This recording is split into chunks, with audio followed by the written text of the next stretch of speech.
जीतने वालों को मेरा सलाम। अक्सर जीनियस या सफल इंसान आपको कुछ ही हद तक बता सकते हैं कि वो सफल कैसे बने, क्योंकि उनके पास पिछली बातें बैठकर सोचने के लिए समय नहीं होता। वो तो बस अपने हुनर और कला में मशगूल होते हैं। कमल हसन साहब की कहानी अलग है। वे खुद और उनके परिवार में सब इंटेलेक्चुअल्स हैं। उन सबका जिंदगी के प्रति गहन नजरिया है, इसलिए वे कई बारीक बातें बताते हैं। दूसरी चीज जो इस एपिसोड में देखने मिली कि कमल हसन भारी इंसान है। वो पूरे एपिसोड में न अपनी तारीफ पर खुश होते हैं, न अपनी कामयाबी पर घमंड करते हैं। और तीसरा, इस एपिसोड की स्क्रिप्ट अच्छी लिखी गई है और पूरी सीरीज में टॉप साइंस एक्सपर्ट्स को लिया गया है, लेकिन कोई भी एक्स्ट्रा जानकारी पर्सनल या प्रैक्टिकल नहीं है, जिस कारण हम लोग कनेक्ट नहीं कर पाते। मैं अपनी तरफ से इस कमी को पूरा करने की कोशिश करूंगा। आइए समरी से शुरू करते हैं। Grey and white. जब एक बच्चा पैदा होता है तो उसके दिमाग में 100 बिलियन यानी 10,000 करोड़ न्यूरॉन्स होते हैं। जब भी हम कुछ करते या सीखते हैं तो न्यूरॉन्स के बीच में कनेक्शन बनता है। इन कनेक्शंस को साइनेप्स कहते हैं। सीटी स्कैन में न्यूरॉन्स वाइट और साइनेप्स ग्रे कलर के दिखते हैं, इसलिए ब्रेन को ग्रे एंड वाइट मैटर कहा जाता है। जब तक बच्चा 5 साल का होता है उसके 90% ब्रेन पैटर्न यानी न्यूरल वायरिंग तैयार हो चुकी होती है। मतलब ऐसा कह सकते हैं कि बचपन में हमारा जैसा एक्सपीरियंस होता है, अच्छा या बुरा, वैसी हमारी पर्सनैलिटी न्यूरल वायरिंग बन जाती है।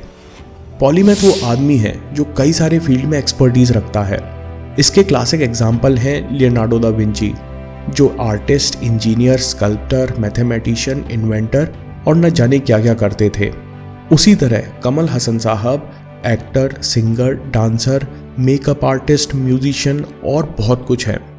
एक पॉलीमैथ के दिमाग में एवरेज इंसान से कई ज़्यादा न्यूरल कनेक्शंस होते हैं, या हम कह सकते हैं कि उनके दिमाग में अलग तरह की वायरिंग और पैटर्न होती है, जिस कारण वो अलग अलग चीज़ों को भी जोड़ सकते हैं और लर्निंग बना लेते हैं। इस कॉम्प्लेक्स वायरिंग की पहली लेयर कमल हसन साहब के घर से शुरू होती है। Seed experiences. श्रीनिवासन और राजलक्ष्मी के घर कमल हसन का जन्म हुआ। यहाँ कला और रस जिंदगी में बसा हुआ था। श्रुति हसन कहती हैं कि पिताजी बहुत पॉजिटिव एनवायरनमेंट में पैदा हुए। उनकी माँ के 2 शब्द थे, इक्विपॉइस और इक्विलिब्रियम, यानी सम और संतुलन, जिसे कमल हसन पूरी जिंदगी दोहराते रहे। वे कहते हैं, मुझे अपनी बहन की ठिठोली, मुझे सुबह से लेकर शाम तक मृदंग, वायलिन, हारमोनियम और घुंघरू की आवाज़ सुनाई देती रहती। वहीं से शायद मैंने कुछ स्वर ताल उठा लिए होंगे। घर में हमेशा कलाकार आते रहते थे। घर के बगल में ओपन ऑडिटोरियम और स्टेज था, जहां हर साल उत्सव मनाया जाता और पूरे तमिलनाडु से कलाकार आते। कमल हसन जैसी कहानी में ये सोचना बनता है कि क्या उनके जीन्स या घर के वातावरण के कारण वो जीनियस बने। और यही नेचर मतलब जीन्स और नर्चर यानी एनवायरनमेंट का डिबेट सालों से चलता आ रहा है। लेकिन कमल हसन साहब की कहानी में 2 बातें एकदम साफ हैं। पहला, उनमें मेहनत और परफॉर्म करने की लगन थी। वे हमेशा सीखने के लिए उत्सुक रहते। जो भी मौका उन्हें मिलता वे कभी चूकते नहीं थे। और दूसरा, वे एक नेचुरल गिफ्टेड एक्टर थे, जो अगले वाक्य से एकदम साफ है। 1959 में फिल्म प्रोड्यूसर AV अय्यप्पा ने 4 साल के कमल हसन को एक कठिन रोल के लिए चुना और 1 साल बाद उसी रोल के लिए Kamal Haasan president gold medal से सम्मानित किए गए। उन्होंने एक अनाथ यतीम बच्चे का रोल अदा किया था। कमल हसन कहते हैं कि मेरा उस समय का फोटोग्राफ है जिसमें 4 साल का मैं बड़े कौतूहल से अवार्ड देख रहा है। मुझे किसी खिलौने की उम्मीद थी, लेकिन उन्होंने मुझे सिल्वर प्लेट पकड़ा दी। उस अवार्ड और फिल्म रोल की सबसे अनोखी बात यह है कि 4 साल के कमल हसन, जिनका जन्म एक खुशहाल घर में हुआ था, वो एक अनाथ बच्चे का रोल, उसका दर्द और इमोशंस कैसे अदा कर गए। जब 4 साल की उम्र में बच्चों के इमोशंस विकसित हो रहे होते हैं, तब कमल हसन उन आत्मिक इमोशंस को पर्दे पर ले आए थे जिनसे वो एकदम बेगाने थे। न्यूरोसाइंटिस्ट कहते हैं कि एक्टर्स की हिस्टीरियोनिक पर्सनैलिटी होती है। वो दूसरे के इमोशंस को महसूस कर सकते हैं और अपनी पर्सनैलिटी बदल सकते हैं। ये हिस्टीरियोनिक ट्रेट कमल हसन को तमिल, कन्नड़, तेलुगु और हिंदी सिनेमा का महान एक्टर बनाएंगे। लेकिन केवल यही ट्रेट काफ़ी नहीं था। कमल हसन हमेशा नया सीखने के लिए तत्पर रहते और उन्हें जो भी अवसर मिलता उसमें लग जाते। एक बार एक नाटक के सीन में यंग कमल हसन को लिप सिंक करना था। सीन था, मरती हुई माँ अपने बच्चे को आखिरी बार गाने को कह रही है, लेकिन नाटक के बीच टेप खराब हो गया। डायरेक्टर ने कमल हसन को गाने का इशारा किया। कमल हसन हिचके नहीं और भरी ऑडियंस में गा गए। उसके बाद कमल हसन ने गायकी सीखी। अल्फाबेट देखकर ऑटोमेटिकली उसकी खुशबू, टेस्ट, रिदम, टेक्सचर इमेजिन कर सकते हैं, यानी कई सारे विभिन्न आइडियाज को एक साथ कनेक्ट कर सकते हैं। मैं और आप भी कोई नया आर्ट फॉर्म सीखकर, जैसे डांस, सुडोकू या कोई नई लैंग्वेज सीखकर अपना थिंकिंग पावर बढ़ा सकते हैं। कमल हसन कॉन्शियसली हमेशा नए आर्ट फॉर्म्स ढूंढते रहे। 12 साल की उम्र में उन्होंने पहली बार कुचिपुड़ी डांस देखा और देखते ही उसे सीखने की ठान ली। फिर आगे चलकर भरतनाट्यम, कथकली और कथक भी सीखे। उनकी मेहनत और लगन देखकर शायद लोग उनसे अट्रैक्ट होते होंगे। कमल हसन कहते हैं कि मुझे गुरु अपने आप ढूंढ लेते थे। जहां लोग सीखने के लिए इंस्टीट्यूशंस के बाहर लंबी लाइन लगाते हैं, वहीं गुरुओं ने मुझे खुद चुना। उनको मेरा थैंक यू कहना काफी नहीं है। 64 साल की उम्र में जहां आदमी रिटायरमेंट पर थम जाता है, कमल हसन साहब कहते हैं कि मुझे अपने गुरुओं की उम्मीद से बेहतर करना होगा, यही सबसे अच्छा परिणाम होगा। कमल हसन की जिंदगी में 3 गुरु खास स्थान रखते हैं। कमल हसन कहते हैं कि मैं अच्छे गाइडेंस में विश्वास रखता हूँ। अगर आप सीखना रुक गए तो आप एक ही जगह खड़े हो। The ascent of man is because of his curiosity. और कमल हसन की इसी क्यूरियोसिटी को उनके पहले गुरु ने भड़काया। उन्होंने चुपचाप अपने सोने के कंगन बेच दिए जिससे कमल हसन डांस सीख सके। सबसे पहले उन्होंने मुझ पर विश्वास किया और मुझ में इन्वेस्ट किया, इसलिए उनका नाम राजलक्ष्मी, मेरी कंपनी राजकमल फिल्म्स में सबसे पहले है। टी.के. षणमुगम। आपको वो ऑडियो टेप खराब होना याद है?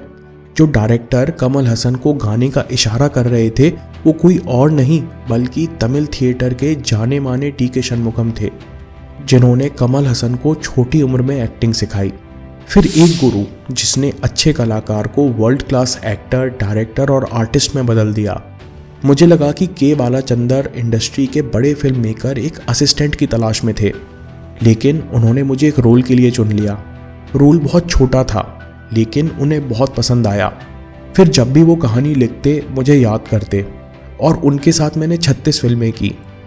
कमल हसन अपनी कहानी ऐसे बताते हैं जैसे वो बहुत खुशकिस्मत हों। वैसे इसमें कोई शक नहीं, लेकिन वो अपनी छुपी हुई मेहनत और लगन का जिक्र भी नहीं करते। जब 5 साल की उम्र में बच्चे खेलते कूदते हैं, तब से दिन के 18 घंटे कमल हसन कुछ सीख रहे होते, प्रैक्टिस कर रहे होते या कहीं काम कर रहे होते। उनका ये जुनून 64 साल की उम्र में भी नहीं थमा। उन्होंने अपने करियर में 200 फिल्में की। उन्हें 4 नेशनल अवार्ड्स और कई फिल्म फेयर अवार्ड्स मिले। वे पद्मश्री और पद्म भूषण से सम्मानित किए गए। कमल हसन कभी एक्सपेरिमेंट करने से या सोशल बाउंड्रीज तोड़ने से नहीं घबराए। जब लाउड हीरोइक डायलॉग्स वाली फिल्मों का जमाना था, तब उन्होंने साइलेंट मूवी पुष्पक की।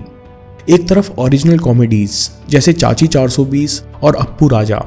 कमल हसन को उलगनयगन कहते हैं, जिसका लिटरल ट्रांसलेशन होता है टैलेंट का समुद्र। शायद आपको ये बात नहीं मालूम होगी कि ऑस्कर में सबसे ज़्यादा बार इंडिया को रिप्रेजेंट करने वाले कमल हसन साहब ही हैं। Makeup artist. कमल हसन साहब कहते हैं कि मेरे दिमाग में कई आइडियाज़ आते थे, उन्हें जीवंत करने के लिए मुझे मेकअप सीखने की ज़रूरत पड़ी। कमल हसन ऐसे सुपरस्टार हैं जो अपना स्टारडम छोड़कर मेकअप सीखने हॉलीवुड चले गए। वहाँ उन्होंने माइकल वेस्टमोर की क्लासेस अटेंड की। वो कई दिनों तक स्टार ट्रेक के सेट पर चुपचाप मेकअप टीम के साथ काम करते रहे। Fans and social work. Kamal Haasan अपने फैंस के साथ अनोखा रिश्ता रखते हैं। वे कहते हैं कि मैं आप सबको एंटरटेनमेंट देता हूँ, जिसके लिए आप टिकट खरीदते हो। फिर मुझसे इतना प्यार और लगाव क्यों? अगर करना ही है तो इसे सोशल वर्क की तरफ डायरेक्ट कर दो। उलगनयगन के फैंस को सोशल वर्क की ट्रेनिंग मिलती है और पिछले 30 सालों से वे सब मिलकर सोशल वर्क कर रहे हैं। लेकिन जीवन भर का काम, फैंस और सफलता उन्हें आने वाली विपत्ति से नहीं बचा सकती थी। पॉलिटिकल ट्रैप और टर्मोइल। एक मूवी जो उन्होंने स्पाई थ्रिलर के रूप में लिखी, डायरेक्ट, प्रोड्यूस और एक्ट की थी, कम्युनल वायलेंस से घिर गई। विश्व रूपम में ऐसा कुछ भी नहीं था, लेकिन उस समय कमल हसन कुछ भी नहीं कर पाए और जब मौका मिला तब कई करोड़ों का घाटा हो चुका था। कमल हसन कहते हैं कि मेरी एक ही गलती थी कि मैंने कभी पॉलिटिक्स में हिस्सा नहीं लिया। जिंदगी भर में राजनीतिक व्यवस्था की कटु आलोचना करता रहा, लेकिन जब मुझे कोने में धकेल दिया गया तब जवाब देने के अलावा कोई चारा नहीं था। कमल हसन कहते हैं कि तमिलनाडु में लोग सिनेमा बहुत देखते हैं और इसलिए इससे प्रभावित होते हैं, और इस बात को एमजीआर और करुणानिधि बहुत जल्दी सीख गए थे। लंबे समय तक मैं पॉलिटिक्स से बचता रहा, लेकिन अब कोई चारा नहीं है। जो कलाकार और समर्थ लोग राजनीति से अलग रहते हैं वो असल जिम्मेदार है। नाजी जर्मनी में भी यही हुआ था। कितने ही प्रभावशाली आर्टिस्ट चुप रहे और वक्त रहते आवाज नहीं उठा पाए। विश्व रूपम के 5 साल बाद 21 फरवरी 2018 को कमल हसन ने मक्कल नीदी मय्यम यानी पीपल